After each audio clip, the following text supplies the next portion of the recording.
Welcome back to The Rebel's Edge, where Pete and I are going to discuss the one sector of the market that never goes down. Why? Because everybody needs a little celebratory drink, or when things are going not so well, they need it even more. Or do they? Bang! On The Rebel's Edge.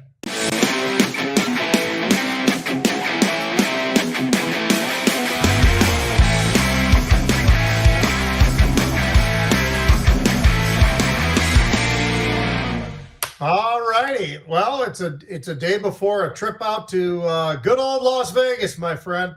Yep. And you know what they say, Pete? Always legit.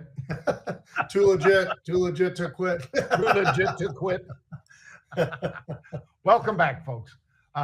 Pete and I welcome you to the Rebel's Edge. Of course, he is Pete Najarian. I'm the good-looking one. And Pete, there are a lot of things going right in the liquor business and a lot of things going wrong. Yeah. But it's really rare to see an actual dip in sales in that particular thing. But we'll get to that in a minute. Let's dive into the macro minute first. And I'm going to say, Pete, just as you said to me in the pre-market, it's going to be about Microsoft. It's going to be about the start of the Federal Reserve's rate setting policy, because we all know they do a 2-day meeting, folks. Why? Well, because they need tuna sandwiches for free for 2 days, I guess. Because why they need 2 days to do this, Pete, I have no idea. You could do this in 15 minutes, especially when the odds are what they are. But I'll let you take it from there, Pete. No, I think you hit the nail on the head. I mean, absolutely. We talked about this being a monstrous week for earnings, and obviously technology being, finally up front in front of us. We've got Apple, we got Amazon, we got Meta, we've got Microsoft, we've got all these various names, right? And people want to know, where are they? How are they? What's going on with AI? All these different, and God forbid you go all the way back to talking about the cloud, maybe even too, not just AI. But in any case, a lot going on. But I'd also say, to your point, there's a lot of macro news that's going to be coming at us. The jobs reports. We've got obviously the Federal Reserve in a 2-day, as you talked about. There's a lot in front of us. And anytime the Fed speaks, you know what? We got to listen. And obviously, I think Powell has given us a pretty daggone good look at what's going to happen, John. Pause now. 90% chance is what the odds are right now that in September they cut by 0.25%. So as long as they stick to that, to their guns, that should be what we hear. But they never do. So there's going to be something that gets ripped out of there that suddenly everybody talks about. We just don't know what that is just yet. Yeah, we've got, of course, Jackson Hole coming up, Pete. I'm sure you'll be up there with Steve Leisman and all those jokers trout fishing. Sounds good. Let's talk for a moment about what's going on in the futures. Bitcoin futures were down over $2,100 this morning. They are easing on some of that selling. The U.S. government, first of all, Pete, Kamala Harris was invited to speak at the Bitcoin conference in Nashville. Of course, President Trump spoke there and said, hey, when I'm president, I'm not selling a single Bitcoin. And you might think to yourself, where did the U.S. get Bitcoins? Well, they got them from Silk Road. So when the U.S. busted that guy for running that operation, they ended up taking in millions at that time, now billions of dollars of Bitcoin. They sold or put on the market $2 billion worth of them just last week, right after Kamala Harris said, yeah, I endorse Bitcoin. And then they put them on the market. So the Winklevoss twins are not real happy with her.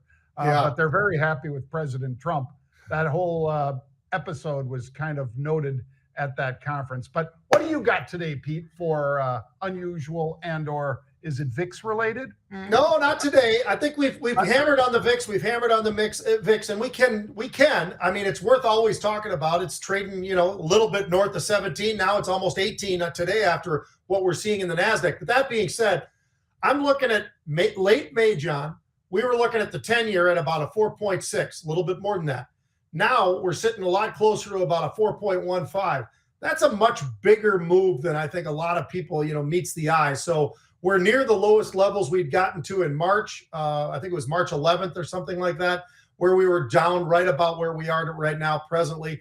I think it's worthwhile noting and keeping an eye on this. This is something as we get a little closer and a little closer. Now, we're not that far from September right now, but that will be something that everybody will be keeping their eyes on. The 10-year, we want to see what those levels look like. And right now we're on the lower levels for sure.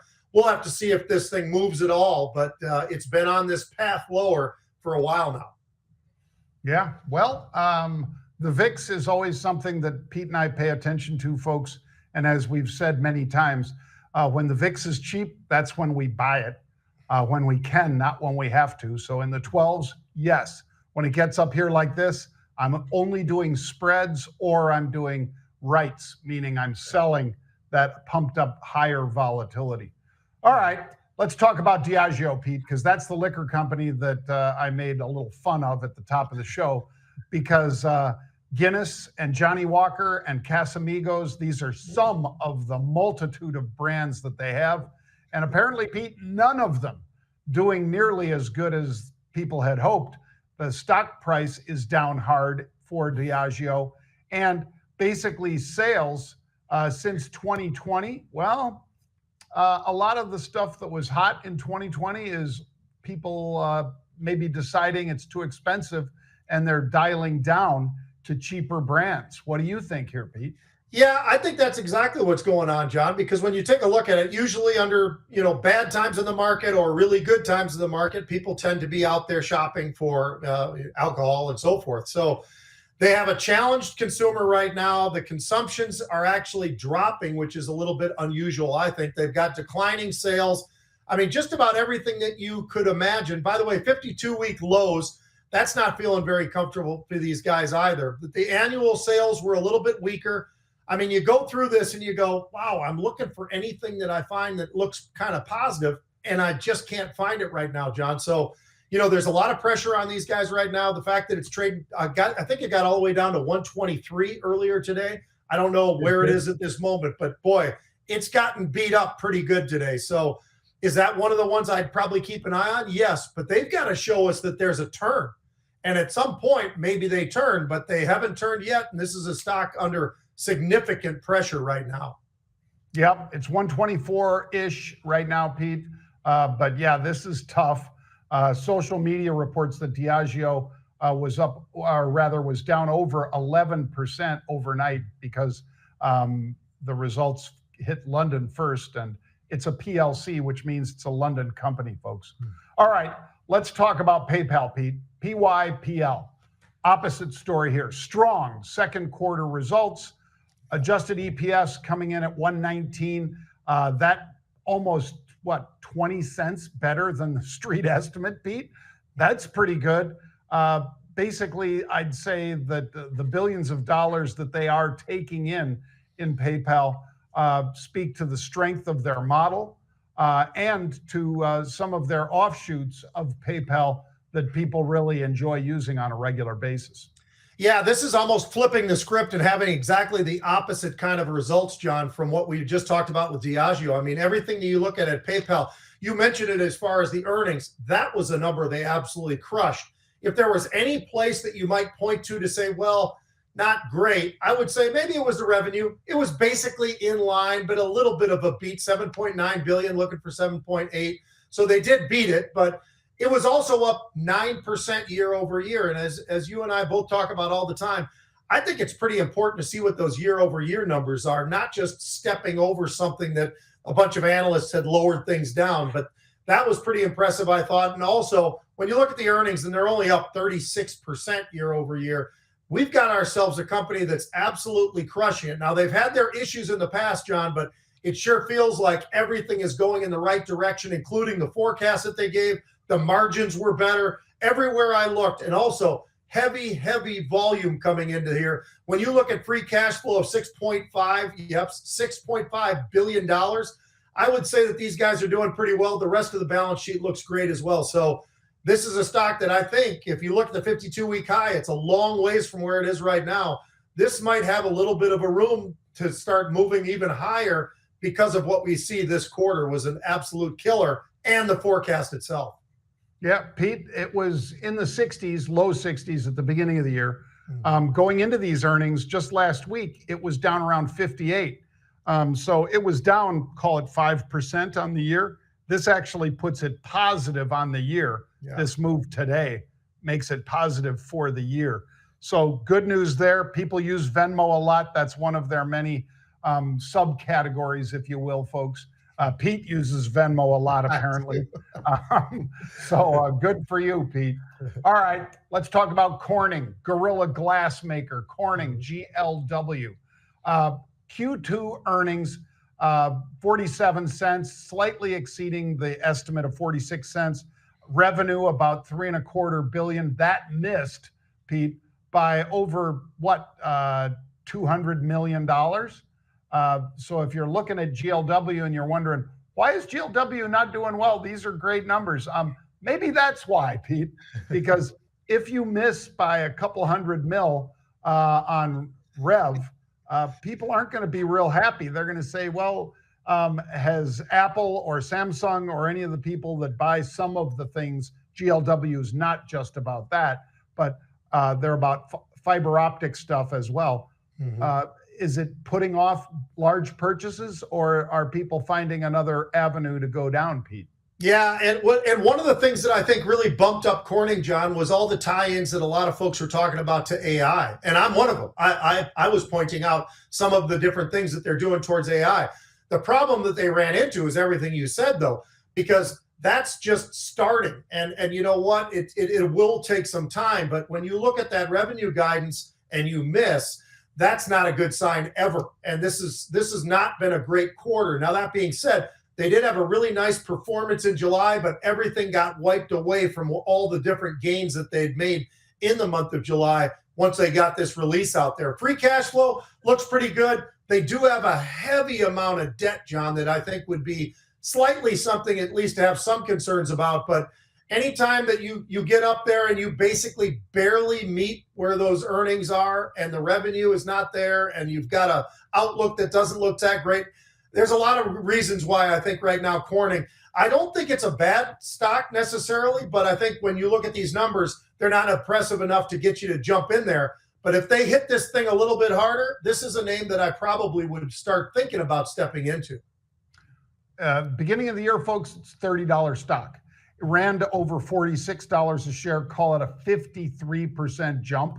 Yeah. And now it's just below 40. So, they had been doing things right. And this little bit of a setback, I think, is more of a pause button rather than a significant correction that needs to take the stock lower. I agree with you, Pete. Yeah. All right. One more stock, Pete, Procter Gamble. So the maker of Tide and a bunch of other things down. Consumer products company beat estimates but fell short of sales. That sounds kind of familiar to what we heard from Diageo. There's a lot of people, Pete, that are trading down. Now, in the past, frequently, Mark Lepresti has mentioned that, hey, they trade down and they go shopping at the dollar store, or they trade down and they go to some, discount retailer. True enough, when people aren't feeling as robust and optimistic, they do trade down. Well, maybe that's what's hurting Diageo and Procter & Gamble, Pete. Yeah, I'd say that's exactly what's hitting them right now because of the fact they even talked about they had some market share losses. And that obviously is something exactly what you're just talking about. People are kind of trading down. They're trading to something else that's maybe a little bit more affordable. Whatever the case may be, it just wasn't the quarter that we were looking for out of Procter & Gamble. When you look at the missed sales numbers, that was a pretty good size miss, actually. So I think it's something where they're going to have to figure things out, whether or not that means they're going to have to shift around some of the costs and everything that might actually damage some of their margins.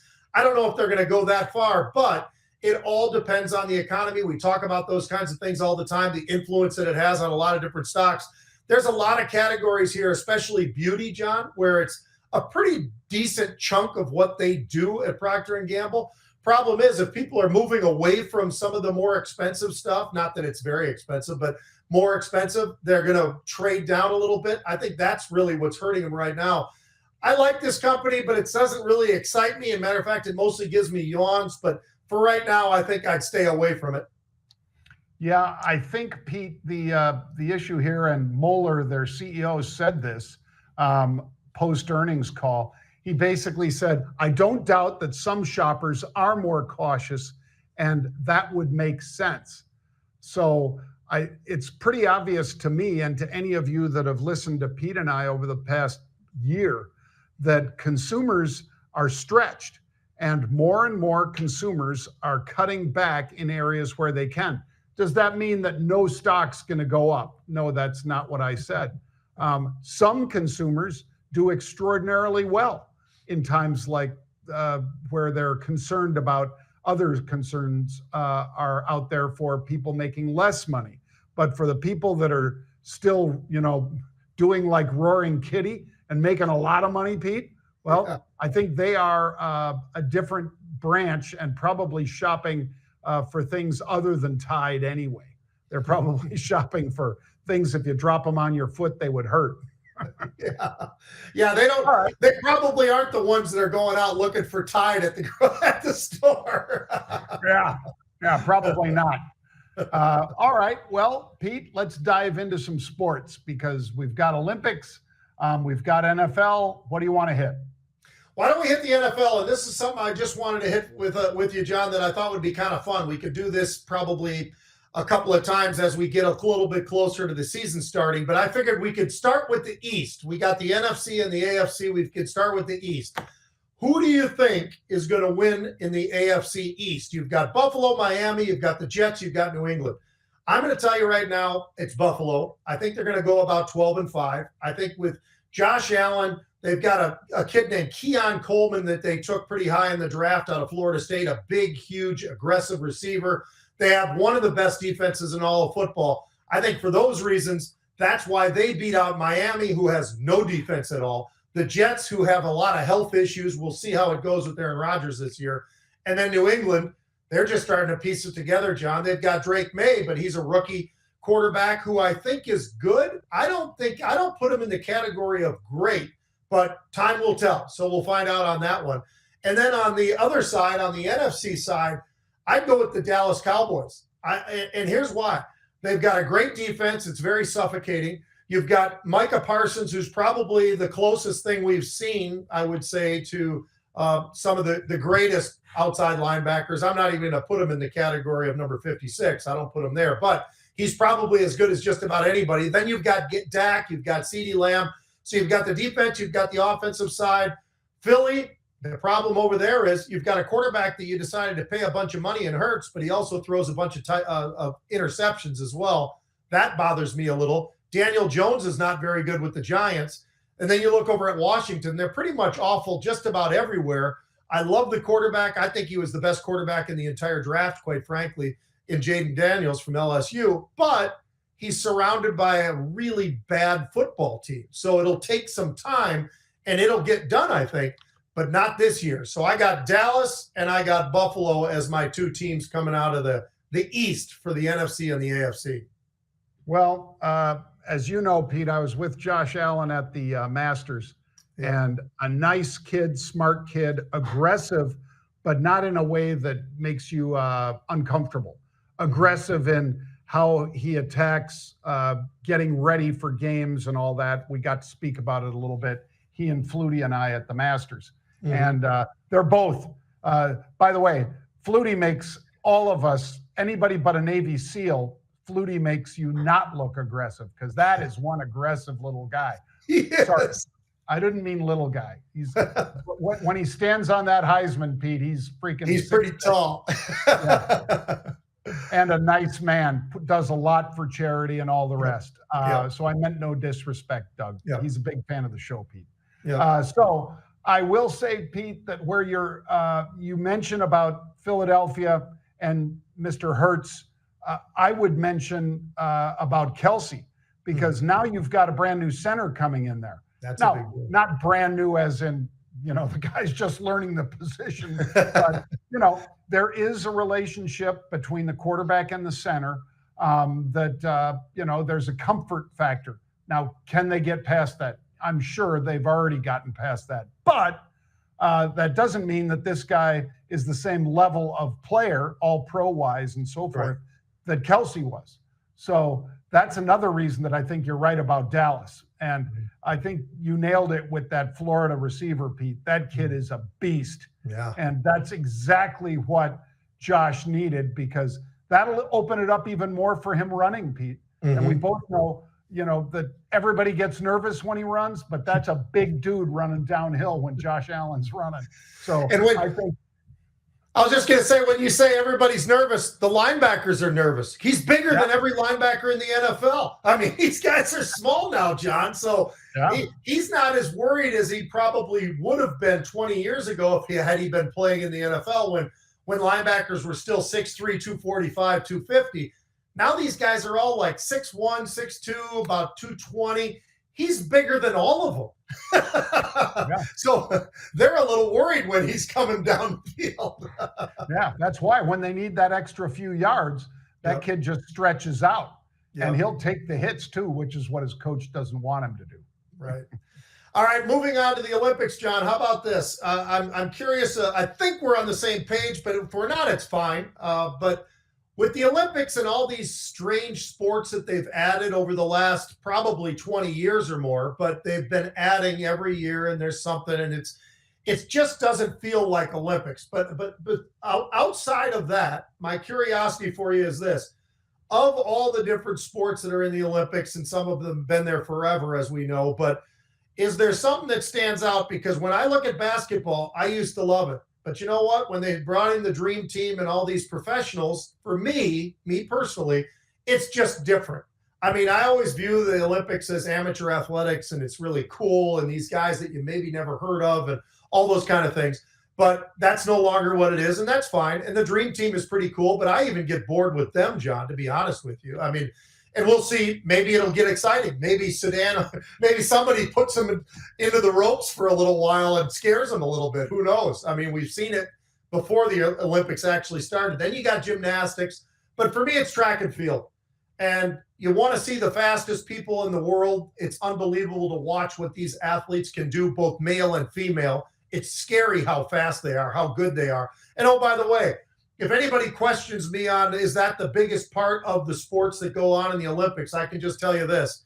They run in front of 77,000 people. So I would clearly say the track and field is what really is the Summer Olympics. And it doesn't matter if you're a shot putter, a discus thrower, javelin like you were, John, high hurdles like I was. It is the greatest thing to watch these unbelievable athletes. So for me, I'm going to say track and field. I would rank them the same, Pete. I would say track and field number one. You already hit on it. There's nothing like seeing the 100 meter, the 200, the 4x100, all of that kind of stuff, men and women. I'm just glued to it. I would say gymnastics because of Simone Biles and her boyfriend or husband. I think it's husband, Pete. Husband Is a Chicago Bear. And he got permission to go over there and root her on. I think that's pretty damn nice of the Bears organization. And she is just ratings wherever she goes. So I'd say she has to be in there high. And way ahead of basketball for me would be swimming and volleyball, in particular beach volleyball. Yeah. I like the other volleyball, the indoor court stuff, but I love beach volleyball because I watch it all day out here on the beach in Puerto Rico, Pete. But swimming, I do just, I'm a swimmer, but I'm not a competitive swimmer. Like, it's just amazing, though, how much some of these folks can just lay it all out in the pool and, be a couple strokes behind and just burn all the way into that wall. It's amazing to me. So occasionally I get a hoarse voice rooting for the swimmers because I just love watching them. I think it's one of the more exciting things other than track and field. So I'd say track and field, gymnastics, swimming, beach volleyball. I wouldn't have most of the other stuff in there. Is basketball and mountain biking okay? Yeah, it's okay. I'm with you on that. And I will say I caught some of the men's gymnastics last night that was absolutely phenomenal. And they got this guy who is the king of all pommel horses. unbelievable to watch that kid. It's funny because he literally was Clark Kent, John. I mean, the guy had these big, huge goggle glasses on, and right as he got up on the pommel horse, he flips those things off and he gets up there and absolutely stuns the world. I mean, it was cool, and it gave them an opportunity to win a bronze. I've never seen guys happier to win a bronze medal in my life, and they deserve it because they are up there with some of the all-time greats, and that was really, really cool to watch. That was awfully fun last night. But yeah, track and field for me, to watch the fastest guys in the world, and this kid who's throwing the shot put out there at world record levels every time he does it, pretty cool to watch. Yeah, those are the cool things. Well, good luck to the U.S. team, Team USA, and all of the events. Pete and I will be traveling to Las Vegas tomorrow, so we will not be doing the Rebels Edge. Sorry about that, folks. But we're going to be keynoting at the Traders Expo and Money Show in Las Vegas. We'll be filming some more commercials that I know you guys love. I know you love those commercials. We'll be filming more of those commercials out in Vegas. And then we're going to be hosting a poker tournament in Vegas. So we got a lot going on, and that's just the first day of Vegas. So we will see you guys on Thursday. Until then, have a good one.